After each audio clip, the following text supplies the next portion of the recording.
உலகத்தின் பாவத்தை சுமர்ந்து தீர்க்கக்கூடிய தேவ ஆட்டுக்குட்டியாகிய கர்த்தராகிய இயேசு கிறிஸ்துவின் நாமத்தினாலே உலகமெங்கும் உள்ள ஹோப் டிவி நேயர்கள் உங்கள் ஒவ்வொருவரையும் உங்கள் கேள்வி எங்கள் பதில் நிகழ்ச்சியின் சார்பாக நான் வாழ்த்தி வரவேற்றுக் கொள்கின்றேன்.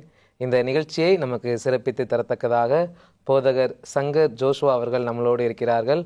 அவர்களை நிகழ்ச்சியின் சார்பாக நாம் வாழ்த்தி வரவேற்போம். சோஸ்திரம் பாஸ்டர். ஸ்தோத்திரம் பாஸ்டர்.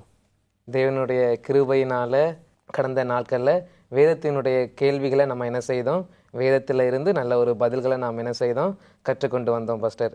இன்றைய நாளிலும் ஒரு சில நபர்களுடைய கேள்விகள் நம்மிடத்தில் கொடுக்கப்பட்டுள்ளது. இந்த கேள்விகளுக்கும் நாம் வேதத்தில் இருந்து நல்ல ஒரு பதில்களை நாம் பெற்றுக்கொள்வோம். இந்த நேரத்திலும் முதல் கேள்வி என்ன அப்படின்னா, சகோதரி எபிசா அப்படிங்கிற ஒரு நபர், அவர்களுடைய கேள்வி என்ன அப்படின்னா, நம்ம வேதத்தில் பார்க்குறோம், பல இடங்களில் பார்க்கும் பொழுது தேவன் சில பெண்களுடைய கற்பத்தை என்ன செய்திருக்காரு, அடைத்திருந்தார் அப்படின்னு நம்ம என்ன செய்கிறோம், வாசிக்கின்றோம். 1 சாமுவேல் புத்தகத்தில் வாசிக்கும் பொழுது அன்னாளுடைய கற்பத்தை தேவன் அடைத்தார் அப்படின்னு நம்ம என்ன செய்கிறோம், வாசிக்கின்றோம். இப்போ அதே போல் இன்றைய காலகட்டத்தில் நம்ம எடுத்தோம் அப்படின்னா ஒரு பெரிய பிரச்சனை என்ன அப்படின்னு பார்த்தோம்னா, நிறைய பெண்களுக்கு குழந்தைகள் இல்லாமல் இருக்கிறது நம்ம பார்க்குறோம். அப்போ இப்படிப்பட்ட ஒரு சூழ்நிலை நிலவுறதுக்கு, இந்த குழந்தைகள் இல்லாமல் அநேக குடும்பங்கள் கஷ்டப்படுவதற்கான காரணம் ஏன் அப்படின்னா, தேவன் தான் அவர்களுடைய கற்பத்தை அடைத்து வைத்திருக்கிறாரா அப்படிங்கிற ஒரு கேள்வி என்ன செய்யுது அப்படின்னா சில நபர்களுக்கு எழும்பக்கூடியதாக இருக்கின்றது. இந்த கேள்விக்கு வேதம் என்ன பதில் சொல்லுது பாஸ்டர்? அதாவது நீங்கள் சொன்ன மாதிரியே வேதம் அந்த வார்த்தையை பயன்படுத்துகிறது. 1 சாமுவேல் 1ஆம் அதிகாரத்தில் 5வது வசனத்தை வாசிக்கும் பொழுது, அன்னாளை சிநேகித்தபடியினால் அவளுக்கு இரட்டிப்பான பங்கு கொடுப்பான், கர்த்தரோ அவள் கர்ப்பத்தை அடைத்திருந்தார். இதே ஒரு அனுபவத்தை ராகேலுக்கு நம்ம பார்க்க முடியும்.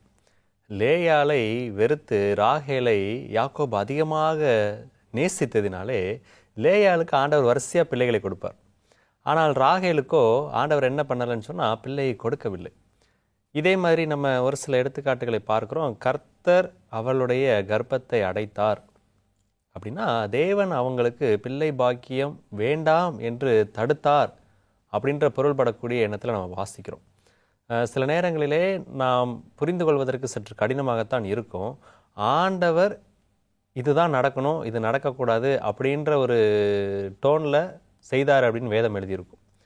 வேதத்தில் வாசிக்கும்போது 127வது சங்கீதத்தில் 4வது வசனம் சொல்லுகிறது, இதோ பிள்ளைகள் கர்த்தரால் வரும் சுதந்திரம், கர்ப்பத்தின் கனி அவரால் கிடைக்கும் பலன் என்று. அதாவது பிள்ளைகள் கிடைக்குதுன்னா அது ஆண்டவரால் தான் கிடைக்குது, என்னால் கிடைத்தது என்று ஒருவரும் சொல்ல முடியாது. அதுலேயும் ஒரு கேள்வி இருக்குது. ஆண்டவரை அறியாத பிள்ளைகளுக்கு நல்ல குழந்தை பாக்கியங்கள் இருக்குது, ஆசீர்வாதமாக இருக்குது அப்படின்னு சொன்னால் ஆண்டவர் அவர்களுக்கு கர்ப்பத்தின் கனி பிள்ளை பாக்கியம் இருக்க வேண்டும் என்று சொல்லி விரும்புகிறார். அவர்களுக்கு மாத்திரமல்ல, எல்லாருக்கும் இருக்க வேண்டும் என்று சொல்லி விரும்புகிறார். ஆனால் ஒரு சில நிகழ்வுகளில் அந்த குடும்பம் ஆண்டவருடைய குடும்பமாக இருக்கும் பொழுது இதை அனுமதிப்பதன் மூலமாக அவர்கள் தங்களுடைய வாழ்க்கையில் மனமாற்றத்தை காண வேண்டும். லேயாளை யாக்கோபு நேசிக்க வேண்டும் என்பதற்காக ராகேலுடைய கர்ப்பத்தை தேவன் அடைத்திருந்தார். ஆனாலும் ராகேலுக்கு குழந்தையை கொடுத்தார். இங்கும் அன்னாளை அதிகமாக நேசித்து மற்றொருத்தியை இவன் ஓர வஞ்சனையாக பார்த்தது நிமித்தமாக ஆண்டவர் பாடத்தை கற்றுக் கொடுக்க விரும்பி இதை அனுமதிக்கிறார். அதை நம்ம தெளிவாக புரிஞ்சுக்கணும். ஆண்டவர் எங்கேயுமே நெகட்டிவாக செய்கிறதற்கு காரணம் என்ன அப்படின்னு சொன்னால், நாம் ஒரு மனமாற்றத்திற்கு வரணும் அப்படின்றதுக்காக அந்த பிரச்சனைகளை தேவன் அனுமதிக்கிறார். ஆனால் இந்த காலத்தில் வாழ்கிற எல்லாருக்கும் தேவன் கர்ப்பத்தை அடைத்திருக்கிறாரா அப்படின்னா நிச்சயமாக இல்லை. மெடிக்கல் ஃபீல்டில் இருக்கக்கூடியவங்கள்ட்ட கேட்டால், நாம் சாப்பிடக்கூடிய உணவுப் பொருட்கள், நாம் எடுத்துக்கொள்ளக்கூடிய மருந்து மாத்திரைகள், நாம் குடிக்கக்கூடிய நீர் ஆகாரங்கள், இது எல்லாமே மலட்டுத்தன்மையை உண்டாக்கக்கூடியதாக இருக்கிறது என்பதை சயின்ஸ் மூலமாக ப்ரூவ் பண்ணுறாங்க. நம்ம சாப்பிட்ற அரிசி, நம்ம சாப்பிட்ற காய்கறிகள் எதுலேயுமே ரீப்ரொடக்டிவ் சிஸ்டம்னு சொல்லுவாங்க. விதைகள் இல்லாத காய்கறிகளை சாப்பிட்றோம், விதைகள் இல்லாத பழங்களை சாப்பிடுகிறோம், அதெல்லாம் ஹைபிரிட். ஸோ இதை சாப்பிடக்கூடிய நமக்கும் அந்த தன்மை மலட்டுத்தன்மையை உண்டாக்கக்கூடியதை நம்ம பார்க்குறோம். ஸோ எல்லாருக்கும் தேவன் கர்ப்பத்தை அடைத்திருக்கிறாருன்னா அப்படி கிடையாது. தேவன் ஒருபோதும் அப்படி செய்கிறவர் அல்ல. அவர் எல்லாரையும் ஆசீர்வதிக்க விரும்புகிற தேவன். நம்முடைய லைஃப் ஸ்டைல், இந்த காலகட்டத்தில் இருக்கக்கூடிய பெண்கள், குறிப்பாக நகரத்தில் வசிக்கக்கூடியவங்களுக்கு தான் அதிகப்படியான இந்த பிரச்சனைகள் இருக்கிறது. ஸோ இதை நம்ம அப்படி தான் எடுத்துக்கணும். ஆமாம் பாஸ்டர், ரொம்ப அருமையாக வேதத்துலேருந்து சொன்னீங்க. இயேசு கிறிஸ்து கூட இந்த உலகத்தை முதலாவது உண்டாக்கும் பொழுது மனுஷனை உண்டாக்கி முடிச்சுட்டு அவர் சொன்ன வார்த்தை என்ன அப்படின்னா, நீங்கள் என்ன செய்யுங்க, பலுகி பெருகி இந்த பூமியை நிரப்புங்கள் அப்படி தான் என்ன தேவன் சொன்னார். அவர் கொடுத்த ஆசீர்வாதத்தை அவரே முற்றிலுமாக எல்லார்ட்ட இருந்து எடுத்து போடுவார் அப்படின்னு நினைக்கிறது வந்து நிச்சயமாக ஒரு தவறான கண்ணோட்டம் தான். அப்போ இன்றைய காலகட்டத்தில் நிறைய குழந்தை பாக்கியம் இல்லாமல் நம்ம கஷ்டப்படுறோம் அப்படின்னா அதற்கு காரணம் தேவன் அடைத்து வைக்கையில் நம்மளுடைய வாழ்க்கை நடைமுறைகள் தான் அதுக்கு வந்து ஒரு தடையா இருக்குது அப்படிங்கிறத நல்ல ஒரு முறையில் சொன்னீங்க. நிச்சயமா இந்த கேள்விக்கான பதில் வந்து இன்றைய காலகட்டத்தில் அநேக நபர்களுக்கு ஒரு தேவையான ஒரு பதிலாக இருக்கும் அப்படிங்கிறத நான் விசுவாசிக்கிறேன் பாஸ்டர். அடுத்ததாக வந்து இன்னொரு ஒரு கேள்வி பாஸ்டர். இந்த கேள்வி தனிப்பட்ட ரீதியில் என்னுடைய ஒரு அனுபவத்தை அடுத்த ஒரு கேள்வி பாஸ்டர். என்ன அப்படின்னா அந்த அனுபவத்தை முதலாவது நான் உங்களோட பகிர்ந்து கொள்கிறேன். எனக்கு தெரிந்த ஒரு சகோதரி ஒருத்தர் உண்டு. அவங்க வந்து மாற்று திருச்சபையில் இருக்கக்கூடிய ஒரு நபர். அவங்களுடைய விசுவாசம் என்ன அப்படின்னா ஒரு பலவீனம், அதாவது நோயோ ஏதாவது வந்துட்டு அப்படின்னா அவங்க மருந்து மாத்திரைகள் அப்படி எதுவும் எடுக்க மாட்டாங்க. ஆனால் நல்லா விசுவாசமாக இருக்கக்கூடிய நபர்கள் தான். அந்த சகோதரி என்னை காட்டிலும் ஒரு 2 வயசுக்கு மூத்தவங்க. அந்த சகோதரி வந்து கொஞ்சம் அவங்களுக்கு உடல் பலவீனம் ஆச்சு. அவங்க வந்து இதுக்கடையில் அவங்களுடைய திருச்சபையில் ஊழியத்திற்குன்ட்டு சென்ற ஒரு பெண்மணி. நல்லா விசுவாசமாக இருந்தாங்க. உடல் பலவீனமாச்சு, நோய் வந்துச்சு, மருந்து எடுக்கணும் அப்படின்னு சொல்லிட்டு நாங்கள் ஆலோசனை கொடுக்கும் பொழுது இல்லை, தேவன் எங்களுக்கு என்ன செய்வார், சுகத்தை தருவார் அப்படின்னு என்ன செய்தாங்க சொல்லியிருந்தாங்க. ஒரு சில மாதங்களே அவங்க என்ன செய்தாங்க அப்படின்னா இறந்து போயிட்டாங்க. இந்த ஒரு காரியத்தை இப்போ நம்ம என்ன செய்கிறோம் அப்படின்னா கொஞ்சம் பரவலாக நிறைய இடங்கள் நம்மளால் பார்க்க முடியுது. பரவலாக இல்லாட்டியும் கூட ஒரு சில இடங்கள் நம்மளால் என்ன செய்ய முடியுதுன்னா பார்க்க முடிகின்றது. அதாவது என்ன அப்படின்னா கேள்வி என்ன அப்படின்னா இந்த விசுவாசம் அப்படின்னு சொல்லிட்டு உடல்ல ஆரோக்கிய ரீதியான பிரச்சனைகள் வரும்பொழுது மருந்துகள் எதுவுமே எடுத்து கொள்ளாம இருக்கிறது சரியா தவறா? அப்படி ஒருவேளை மருந்துகள் எடுத்து கொள்ளாம அவங்க இறந்துட்டாங்க அப்படின்னா அந்த மரணத்தை தேவன் வந்து விசுவாச மரணம் அப்படின்னு சொல்லுவாரா இல்ல தற்கொலை அப்படின்னு சொல்லுவாரா பாஸ்டர்? இந்த கேள்விக்கு பதில் என்ன? 2 கேள்வி. நம்ம ஒரு கேள்விக்கான பதிலை முதலாவது பார்ப்போம். நம்ம மருந்து மாத்திரைகள் எடுக்கலாமா, வேதம் எடுக்கக்கூடாது என்று எங்கேயாவது சொல்லுதா அப்படின்னா வேதத்தில் சுற்றி எங்கே நீங்கள் பார்த்தாலும் மருந்து மாத்திரைகளை எடுக்கக்கூடாதுன்னு ஒரு இடத்துலையுமே சொல்லலை. பழைய ஏற்பாட்டு புஸ்தகமாக இருக்கட்டும், புதிய ஏற்பாட்டு புஸ்தகமாக இருக்கட்டும், ஆண்டவர் எல்லா இடங்களிலும் மருந்து மாத்திரைகளை அனுமதிக்கிறார். எசேக்கியாவினுடைய நோய்க்கு அத்திப்பழத்தை மருந்தாக கொடுக்கறத நம்ம பார்க்குறோம்.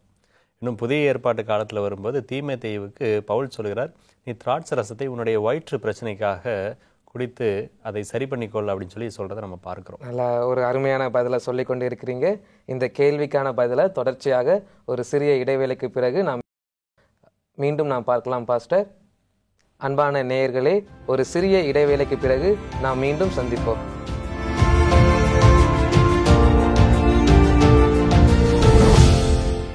அன்பான நேயர்களே, இடைவேளைக்கு பிறகு மீண்டும் உங்களை நிகழ்ச்சிக்குள்ளாக நான் வரவேற்கிறேன். வாருங்க, நிகழ்ச்சிக்குள்ளாக தொடர்ந்து செல்வோம்.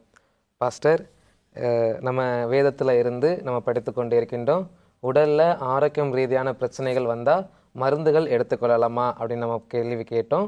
அதற்கு நீங்களும் எசேக்கியா மற்றும் தீமோத்தேயுனுடைய காரியங்களை குறித்து சொன்னதை பார்த்தோம். தொடர்ச்சியாக அதனுடைய பதில் என்ன பாஸ்டர்? வேதம் எங்கேயுமே இந்த மருந்துகளை எதிர்த்ததாகவோ வேண்டாம் என்று சொன்னதாகவோ நம்ம பார்க்க முடியாது. ஆனால் விசுவாசமுள்ள ஜெபம் பிணியாளியை ரட்சிக்கும், வேதம் அதை சொல்லுகிறது. நம்ம அதை ஒருபோதும் மறுக்கவில்லை. ஆண்டவர் சுகம் கொடுக்கிறார், அற்புதங்களின் தேவனாக இருக்கிறார். ஆனால் அவர் மருந்து மாத்திரைகளை எடுக்காதீர்கள் என்று எங்கேயுமே சொல்லலை. பழைய ஏற்பாட்டு புஸ்தகத்தில் ஆவிக்குரிய ரீதியில் ஒரு பாடத்தை கற்றுக் கொடுப்பதற்காக ஆண்டவர் ஒரு வசனத்தை சொன்னார். அந்த வசனத்தை நான் வாசிக்கிறேன். எரேமியா 8ஆம் அதிகாரத்தில் 22வது வசனம், 21லேருந்து நான் வாசிக்கிறேன். என் ஜனமாகிய குமாரத்தியின் காயங்களினால் நானும் காயப்பட்டேன், கரிகருத்திருக்கிறேன், திகைப்பு என்னை பிடித்தது. கீலேயாத்திலே பிசின் தைலம் இல்லையோ, ரணவைத்தியனும் அங்கே இல்லையோ, பின்னே ஏன் என் ஜனமாகிய குமாரத்தி சொஸ்தமடையாமல் போனாள்? இங்கே சொஸ்தமடைவதற்கு 2 காரியத்தை சொல்கிறார் ஆண்டவர். ஒன்று மருத்துவர், இன்னொன்று மருந்து. 2மே அவசியம். இது ஆவிக்குரிய ரீதியில் சொன்னாலும் நம்ம கண்களுக்கு முன்பாக சரீரப்பிரகாரமாக இதை பயன்படுத்தினதனுடைய விளைவை அந்த மக்கள் பார்த்ததினால தான் ஆண்டவர் இதை பாடமாக கொடுக்கிறார். எப்போவுமே ஆண்டவர் ஒரு ஓமையை சொல்கிறாருன்னு சொன்னால் அதை அவங்க பயன்படுத்தினதாக இருந்தால் தான் ஆண்டவர் சொல்லுவார்.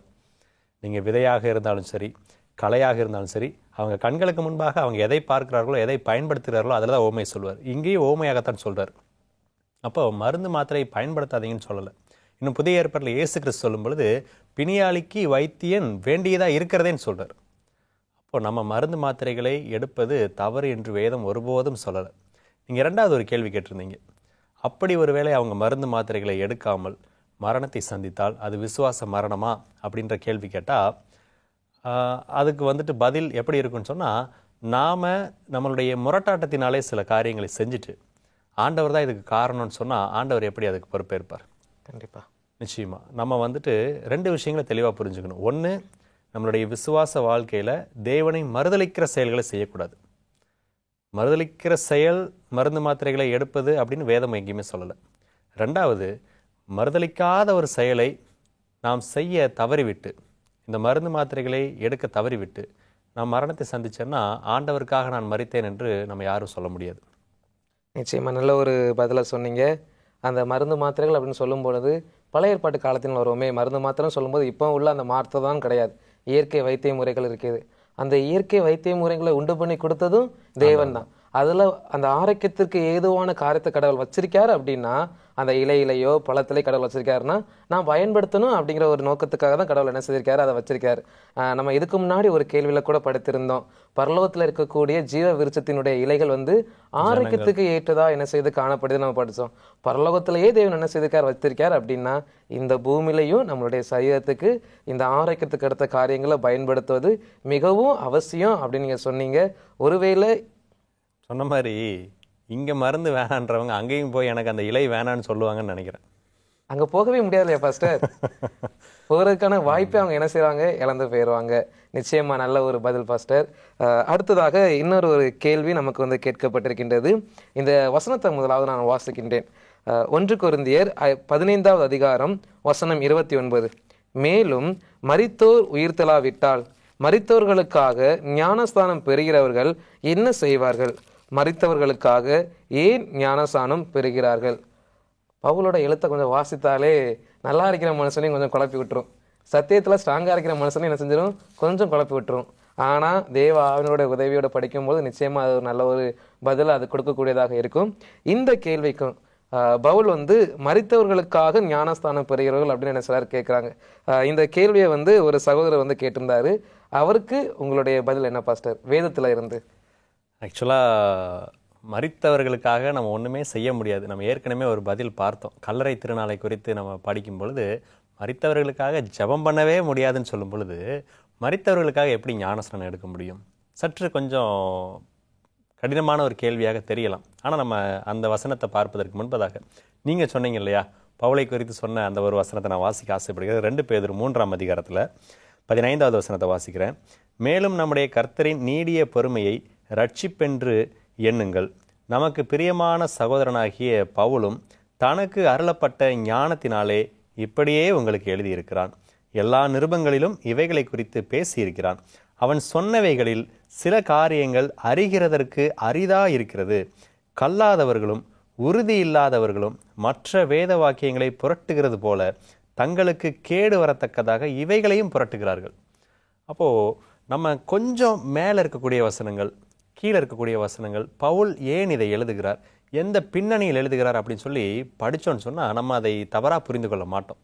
ஆனால் கல்லாதவர்கள், அதாவது சரியாக படிக்காதவங்க, தவறான கண்ணோட்டத்தோடவே சொல்லணும், நாங்கள் சொல்கிற சத்தியம் உண்மை அப்படின்றதுக்காக இந்த மாதிரி வசனங்களை மேற்கோள் காட்டணும் அப்படின்னு சொல்லி வேத புரட்டுக்காரர்கள் பவுலுடைய எழுத்துக்களை பயன்படுத்துவாங்க, இந்த மாதிரி பயன்படுத்துவாங்க அப்படின்னு சொல்லி இங்கே பேதுரு சொல்கிறார். இங்கே உண்மையாகவே பவுல் செத்துப்போனவங்களுக்காக நீங்கள் ஞானஸ்நானம் எடுங்கன்னு சொல்கிறாரா அப்படின்னா, இந்த 1 கொரிந்தியர் 15ஆம் அதிகாரம் உண்மையாகவே உயிர்த்தெழுதலை குறித்து எழுதக்கூடிய ஒரு அதிகாரம். நீங்கள் 1வது வசனத்தை வாசிக்கும் பொழுது, அன்றியும் சகோதரரே, நான் உங்களுக்கு பிரசங்கித்த சுவிசேஷத்தை மறுபடியும் உங்களுக்கு தெரியப்படுத்துகிறேன். ஏற்கனவே ஒரு பிரசங்கம் பண்ணியிருக்கிறார். என்ன பிரசங்கம் பண்ணியிருக்கிறாருன்னா 3வது வசனத்தை நான் வாசிக்கிறேனே, நான் அடைந்ததும் உங்களுக்கு பிரதானமாக ஒப்புவித்ததும் என்னவென்றால், கிறிஸ்துவானவர் வேத வாக்கியங்களின்படி நமது பாவங்களுக்காக மரித்து அடக்கம் பண்ணப்பட்டு வேத வாக்கியங்களின்படி 3ஆம் நாளில் உயிர்த்தெழுந்து, அப்போ அவர் உயிர்த்தெழுந்தார் அப்படின்றது தான் இங்கே மையமாக சொல்கிறார். சொல்லிட்டு என்ன வாசிக்கிறோம் அப்படின்னு சொன்னால், கேபாவுக்கும் பின்பு 12 தரிசனமானார். அதன் பின்பு அவர் 500 பேருக்கு அதிகமான சகோதரருக்கும் ஒரே வேளையில் தரிசனமானார். அவர்களில் அநேகர் இந்நாள் வரைக்கும் இருக்கிறார்கள், சிலர் மாத்திரம் நித்திரை அடைந்திருக்கிறார்கள். பின்பு யாக்கோபுக்கும் அதன் பின்பு அப்போஸ்தலர்களுக்கும் தரிசனமானார். எல்லோருக்கும் பின்பு அகால பிறவி போன்ற எனக்கும் தரிசனமானார். இங்கே என்ன பவுல் சொல்ல வராருன்னு சொன்னால், இயேசு கிறிஸ்து மரித்து அடக்கம் பண்ணப்பட்டு 3ஆம் நாளில் உயிர்த்தெழுந்தார். அது வெறும் வார்த்தை அல்ல, அதை கண்களால் பார்த்தவங்களுடைய லிஸ்ட்டை போடுறாரு. அந்த லிஸ்ட்டில் கேபாவை சொல்கிறாரு, 12 சொல்கிறாரு, 500 பேரை சொல்கிறாரு. அதன் பிறகு யாக்கோபுக்கு சொல்கிறாரு, அதன் பிறகு அப்போஸ்தலர் எல்லாருக்கும் சொல்கிறாரு, அதன் பிறகு அவருக்கும் அவர் தமஸ்குவுக்கு போகிற வழியில் தரிசனமானதை சொல்கிறார். இதெல்லாம் எதுக்கு சொல்கிறாருன்னா, உயிர்த்தெழுதலினுடைய நிச்சயத்தை அவர்களுக்கு சொல்ல அந்த பவுலார் விரும்புகிறார். உயிர்த்தெழுதலின் நிச்சயம் அப்படின்றத இயேசு கிறிஸ்து உயிர்த்தெழுதல் மூலமாக சொல்லிட்டு தொடர்ச்சியாக கீழே வாசிச்சுக்கிட்டே வரும் பொழுது அங்கே இந்த மரித்தவர்களுக்கு இருக்கக்கூடிய ஆசீர்வாதத்தை பற்றி சொல்ல வர்றார். அருமையாக நல்ல ஒரு பதிலை சொல்லிட்டு இருக்கீங்க பாஸ்டர். தொடர்ந்து ஒரு சிறிய இடைவேளைக்கு பிறகு நாம் மீண்டும் இதற்கான பதிலை தொடர்ந்து படிக்கலாம் பாஸ்டர். அன்பான நேயர்களே, சிறிய இடைவேளைக்கு பிறகு நாம் மீண்டும் இதை குறித்து படிப்போம்.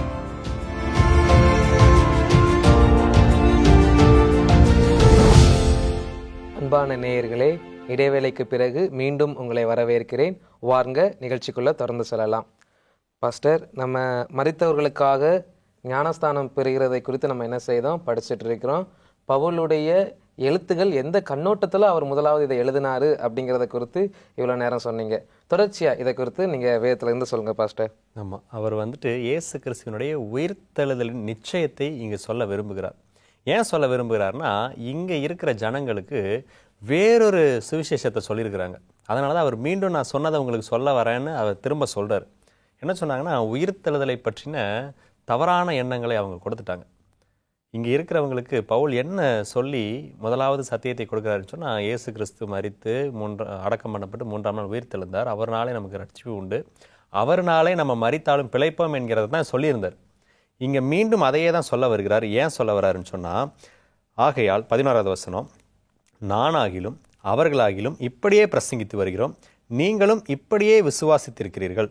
கிறிஸ்து மரித்தோரிலிருந்து எழுந்தார் என்று பிரசங்கிக்கப்பட்டிருக்க, மரித்தோரின் உயிர்த்தெழுதல் இல்லை என்று உங்களில் சிலர் எப்படி சொல்லலாம்? இங்கே பிரச்சனை என்னன்னு சொன்னால், சிலர் என்ன சொல்கிறாங்கன்னா, அதெல்லாம் செத்தா எந்திக்க முடியாது, உயிர்த்தெழுதெல்லாம் இல்லை அப்படின்றாங்க. அதுக்கு தான் மீண்டும் இவர் சொல்கிறாரு, இயேசு கிறிஸ்து மரித்து உயிர்த்தெழுந்தார், அதை நாங்கள் பார்த்துருக்குறோன்னு ஒரு லிஸ்ட்டை சொல்லிவிட்டு, இதுதான் பிரசங்கம், இதை நீங்கள் விசுவாசிச்சிங்க, இப்போ திடீர்னு இவங்க சொல்கிறாங்கலாம் நீங்கள் கேட்காதீங்க. ஒருவேளை அந்த உயிர்த்தெழுதல் இல்லைன்னு சொன்னால் 14வது வசனம் சொல்லுகிறது, கிறிஸ்து எழுந்திருக்கவில்லை என்றால் எங்கள் பிரசங்கமும் விருதா, உங்கள் விசுவாசமும் விருதா. இவங்க விசுவாசம் என்ன? நம்ம எல்லாருடைய விசுவாசம் என்ன? இந்த பூமிக்காக மாத்திரம் நம்ம கிறிஸ்துவை பின்பற்றினால் நம்மை காட்டிலும் பரிதபிக்கப்படத்தக்கவர்கள் வேறு யாருமே இல்லைன்னு பவுலார் சொல்கிறார். பரலோகம்தான் நம்மளுடைய விசுவாசம். மரித்தாலும் பிழைத்து உயிர்த்தெழுந்து பரலோகம் போகணும் அப்படின்றதான் விசுவாசம். இங்கே அவர் சொல்கிறாரு, மரித்தோர் உயிர்த்தெழாவிட்டால் கிறிஸ்துவும் எழுந்திருக்கவில்லை, கிறிஸ்து எழுந்திராவிட்டால் உங்கள் விசுவாசம் வீணாயிருக்கும், நீங்கள் இன்னும் உங்கள் பாவங்களில் இருப்பீர்கள். ரொம்ப தெளிவாக இந்த அதிகாரத்தினுடைய பின்னணியை நான் சொல்லிடுறேன். சொல்லிவிட்டு அந்த ஞானஸ்நானத்திற்கு நம்ம போயிடுவோம். இந்த அதிகாரத்தினுடைய பின்னணி என்னென்னா, கொரிந்து பட்டணத்தினுடைய சபைக்கு சிலர் உயிர்த்தெழுதல் இல்லை என்று குழப்பம் பண்ணுகிறாங்க. அந்த குழப்பத்திற்கு பதிலாக இந்த அதிகாரத்தை அவர் எழுதுகிறார். என்ன சொல்லி எழுதுகிறார்னா, உயிர்த்தெழுதல் உண்டு, உயிர்த்தெழுதல் உண்டு என்பதற்கு இயேசு சாட்சி, அவராலேயே நம்ம உயிர்த்தெழப் போகிறோம் என்பதை சொல்லிட்டு அப்படியே வரும்பொழுது தான் 29வது வசனம், மேலும் மரித்தோர் உயிர்த்தெழாவிட்டால் மரித்தவர்களுக்காக ஞான ஸ்நானம் பெறுகிறவர்கள் என்ன செய்வார்கள்? மரித்தவர்களுக்காக ஏன் ஞான ஸ்நானம் பெறுகிறார்கள்? சில நேரத்தில் நம்ம செத்தவங்க பரலோகம் போகணும் அப்படின்றதுக்காக ஞான ஸ்நானம் பெறுகிறார்கள் என்று நினைத்து கொள்வோம். இந்த வசனம் அப்படி சொல்லலை. ஏன்னா நம்ம இதுக்கு முன்பாக ஒரு நிகழ்ச்சியிலேயே சொல்லியிருந்தோம், மரித்தவர்கள் ஒன்றும் அறியார்கள். 146வது சங்கீதம் 4வது வசனம், இன்னும் பிரசங்கி 9ஆம் அதிகாரத்தினுடைய வசனங்கள் எல்லாவற்றையும் வாசிக்கும் பொழுது, மரித்தவர்கள் தங்கள் பேர் முதலாய் மறக்கப்பட்டிருக்கிறார்கள், அவங்களுக்காக நம்ம ஒன்றுமே செய்ய முடியாது. ஆனால் அவங்க பரலோகம் வருவாங்களா மாட்டாங்களா அப்படின்ற ஒரு குழப்பம் நம்ம மனசில் இருக்கும். ஒருவேளை அவங்க அறியாமையிலே மரித்திருந்தால், ஞானஸ்நானம் எடுத்து மரித்திருக்கலாம், எடுக்காமல் மரித்திருக்கலாம். அறியாமையில் மரித்திருந்தால் தேவன் அதை காணாதவர் போல் இருந்து அவங்கள பரலோகத்துக்கு கூட்டிகிட்டு வருவார்னு வேதம் சொல்லுது. அவங்கள பார்க்கணும்னு ஆசைப்படுறேன் நான், என்னுடைய உறவினரை பார்க்கணுன்னு ஆசைப்பட்றேன் நான், மரித்தவர்களுக்காக அவங்கள பார்க்கணுன்னு ஆசைப்பட்றேன் நான், பரலோகம் போகணுன்னா எனக்கு இருக்கிற ஒரே வழி என்ன தான்? ஞானஸ்நானம் தான். நீங்கள் மனம் திரும்பி ஞானஸ்நானம் பெறாவிட்டால் பரலோக ராஜ்யத்தில் பிரவேசிக்க மாட்டீர்கள் என்று வேதம் சொல்லுகிறது. அப்போ பவுலர் என்ன சொல்ல வர்றாருன்னா, உயிர்த்தெழுதல் நிச்சயமாக இருக்குது, செத்து போனவங்க உயிர்த்தெழுவாங்க, அவங்கள பார்க்கணுன்ற நம்பிக்கையில் தானே நீங்கள் ஞானஸ்நானம் எடுத்திருக்கிறீங்க. மரித்தவர்களுக்காக நீங்கள் ஞானஸ்நானம் எடுத்திருக்கிறீங்க அப்படின்னு சொன்னது செத்து போனவங்களை பரலோகம் கூட்டிகிட்டு வர்றதுக்கு அல்ல. அவங்க பரலோகம் வரும்பொழுது பார்க்கறதுக்கு நீங்கள் பரலோகம் போகணுன்றதுக்காக ஞானஸ்நானம் எடுத்திருக்கிறீங்க. அந்த கண்ணோட்டத்தில் தான் பவுல் இதை எழுதுறாரு. மற்றபடி எந்த குழப்பமும் இதில் வேண்டாம். ஏன் அப்படின்னு சொன்னால், இந்த அதிகாரம் முழுசை நம்ம வாசிக்கும் பொழுது தேவன் உயிர்த்தெழுந்தார், அதனால் அவரை விசுவாசிக்கிறவன் அவரை போலவே உயிர்த்தெழுவான் அப்படின்றது தான் கான்செப்ட். மற்றபடி பவுல் மரித்தவர்களுக்காக நீங்கள் ஞானஸ்நானம் எடுங்கள்னு சொல்லவே கிடையாது. மரித்தவர்களுக்கு நம்ம ஞானஸ்நானமே கொடுக்க முடியாது. எந்த உடம்பை தேடி எந்த தண்ணிக்குள்ளே முக்கிறது? சில சபைகளில் கல்லறையில் போய் தண்ணி தெளித்து அவங்களுக்கு ஞானஸ்தானம் கொடுக்குறதா கூட நம்ம என்ன செய்யணும் பார்க்குறோம் பாஸ்டர். அது தவறான ஞானஸ்நானம். கண்டிப்பாக. அப்போ இந்த இடத்துல பவுல் சொல்லக்கூடிய ஒரு நல்ல ஒரு காரியம் என்ன அப்படின்னா, நீங்கள் மரித்து போகணும், உங்களுடைய அம்மாவையோ அப்பாவையோ பார்க்கணும், அதுக்கு நான் ஞானஸ்தானம் எடுத்தால் தான் பரலோகம் போக முடியும் அப்படிங்கிற எண்ணத்தில் எடுக்காதீங்கப்பா. தேவனில் ஒருவர் இருக்கிறாரு, அவருக்காக நீங்கள் என்ன செய்யுங்க, ஞானஸ்தானம் எடுங்க அப்படிங்கிற ஒரு கண்ணோட்டத்தில் என்ன செய்கிறாரு பவுல் அருமையாக சொல்லியிருக்கிறாரு. அதை நம்ம என்ன செய்கிறோம் அப்படின்னா, இப்போ தவறான ஒரு புரிந்து கொள்ளுதலோடு என்ன செய்து மக்கள் காணப்படுறாங்க. வேதத்தில் இருந்து நல்ல ஒரு விரிவான விளக்கத்தை நீங்கள் என்ன செய்தீங்க, கொடுத்தீங்க. அங்கே இல்லை போகாமல் இங்கேயும் போகாமல் பவுலோட அந்த எழுத்துக்களில் இருந்தே நல்ல ஒரு விளக்கத்தை கொடுத்தீங்க. நிச்சயமாக இது விசுவாச பிள்ளைகளுக்கு நல்ல ஒரு பதிலாக அமைந்திருக்கும் என்று நான் விசுவாசிக்கின்றேன் பாஸ்டர். இன்னும் ஒரு கேள்வி என்ன செய்துனா இருக்குது பாஸ்டர். இந்த கேள்வி சாமுவேல் அப்படிங்கிற ஒரு சகோதரர் கேட்டிருக்கின்றாங்க. இவங்களுடைய கேள்வி என்ன அப்படின்னா, நீதிமானாக ஒரு நபர் வாழ்ந்து, அதாவது நம்மளுடைய திருச்சபையில் இணைந்து தேவன் சொல்லக்கூடிய கற்பனையின்படி எல்லா காரியங்களையும் உண்மையும் உத்தமமாக இருந்து அவங்களுடைய கஷ்டத்தின் நிமித்தமாக இன்னும் குறிப்பிட்டு சொல்லணும் அப்படின்னா கடன் பிரச்சனைகளோ இல்லை குடும்பத்தில் சமாதானமின்மை அப்படிங்கிற பிரச்சனைகள் நிமித்தமாக யாராவது ஒரு நீதிமான், ஒரு நல்லவங்க தற்கொலை செய்துட்டாங்க அப்படின்னா அவங்க பரலோகத்துக்கு வருவாங்களா பாஸ்டர்? இதை குறித்து வேதம் என்ன சொல்கின்றது? வேதம் ஒரு உயிரை கொடுப்பதற்கும் ஒரு உயிரை எடுப்பதற்குமான அதிகாரத்தை எந்த மனிதருக்கும் கொடுக்கல. ஆதியாகம புஸ்தகத்தில் ஆண்டவர் மனிதனுக்கு ஜீவ சுவாசத்தை கொடுத்து உயிரை கொடுத்தார். ஆனால் முதலாக உயிரை எடுத்தது யார் என்று நம்ம பார்க்கும் பொழுது காயின் உயிரை எடுக்கிறதை நம்ம பார்க்கிறோம். தேவன் அதற்கான தண்டனையை கொடுக்கிறதை நம்ம பார்க்கிறோம். ஸோ எந்த ஒரு நபர் இந்த உயிரை எடுக்கிற ஒரு செயலில் ஈடுபடுகிறாரோ அந்த நபர் தேவனுக்கு பிரியமில்லாத ஒரு நபர். மாம்சத்தை அதன் ரத்தத்தோடு புசியாது இருப்பாயாகன்னு ஆண்டவர் சொல்றாரு. ஒரே காரணம் தான் சொன்னார். என்ன காரணம்? ரத்தத்தில் உயிர் இருக்கின்றது. அப்போ அந்த உயிர் என்பது ரொம்ப ரொம்ப முக்கியமான விஷயம். அதை யார் ஒருவர் அலட்சியம் செய்கிறாரோ அதுக்கு என்ன காரணம் வேணாலும் சொல்லலாம். இந்த கஷ்டம் அந்த கஷ்டம் எந்த காரணத்தை வேணாலும் சொல்லலாம். நிறைய நேரங்களில் தங்களுடைய அந்த சூழ்நிலையை நியாயப்படுத்த பார்க்குறாங்க மக்கள். அப்படி ஒருபோதும் சொல்லக்கூடாது. அப்படி சொல்லக்கூடியவர்களை வேதம் என்ன சொல்லுதுன்னா, எசேக்கியேல் 18ஆம் அதிகாரம் 24வது வசனத்தை வாசிக்கிறேன். நீதிமான் தன் நீதியை விட்டு விலகி அநீதி செய்து துன்மார்க்கன் செய்கிற சகல அருவருப்புகளின்படியும் செய்வானே ஆகில் அவன் பிழைப்பானோ? அவன் செய்த அவனுடைய எல்லா நீதிகளும் நினைக்கப்படுவதில்லை.